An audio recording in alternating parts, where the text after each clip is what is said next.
Today I'm taking a look at the FNIRSI Intelligent Electric Soldering Iron. It actually comes with a clamshell case. And here is the iron. So this is kind of interesting. It doesn't pull off, it actually twists off. Very nice feel to this mechanism as well. I guess it looks like a very premium tool. So you got our power port here on the back, that is USB-C, and this appears to be designed for a press fit tip. And there is our tip, and that is a nice chisel tip. Can see our contacts on the way down, and all we got to do is push that guy in. So here we got a power adapter, and we got a stand with a little cleaning sponge. Here we got a nice long cable. This is a full silicone cable too, so this is a high-end cable, and that is USB-C to USB-C. Here's our power supply. So it says that's good for 100 to 240 volts, so it's good for international or domestic, and it outputs a number of voltages for a 100 watt max. And we got two Type-C plugs and a Type-A plug, and it has flip-out contacts for the AC power. We also have a power adapter. So if you don't live in the US, we can still make this thing work. And we have two more tips. We got our standard pointed tip and we have a bent tip. So plug this guy in and that powers up.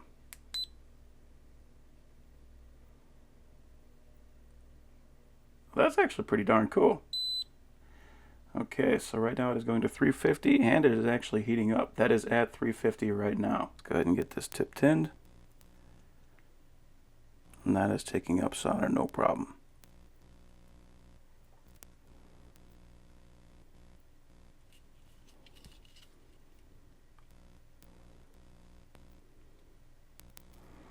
So good tips, 350 degrees, no problem. And I do like that it is automatically set at 350 as well. It's very easy to set. So the number on the right is what we're setting to, and the number on the left is where it's actually at. So let's see if we can go to standby. Yeah, cool. Nice and simple. So I really like they got the blue and the white LEDs on there so we know if it's actually at temperature or if it's just on standby. So from here, if we quickly tap OK, it'll go into the soldering mode.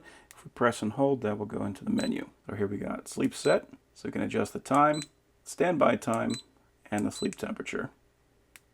Press and hold to go back. Handle set. So we can set the preset temperatures. So mode 1 is at 300. If we want to change that, we can just change it up and down. Hit OK, 330, 360. So I'm going to go 300, 350, and 375.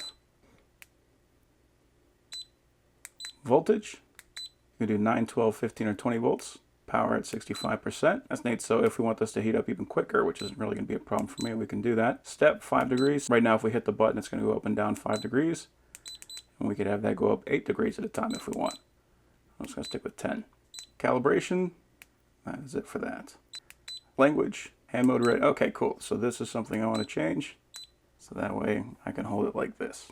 Unit switch, so if you want this to be in Fahrenheit, you can. Volume, so if we want that beep to go off. There you go, much quieter.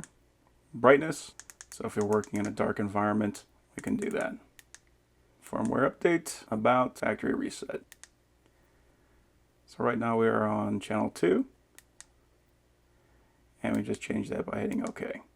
Cool. So I'm going to solder in a couple of capacitors. I do really like how quickly that guy heats up.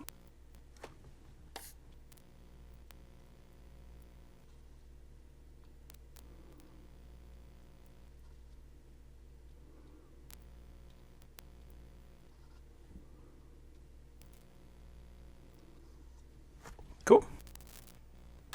So we got 4 new contacts, so all I have to do is trim those leads and we will be ready to go. So overall, that is a very nice little portable soldering iron, not having to have a whole station and everything, but still having something that heats up very quickly and is effective. That makes this a very nice tool.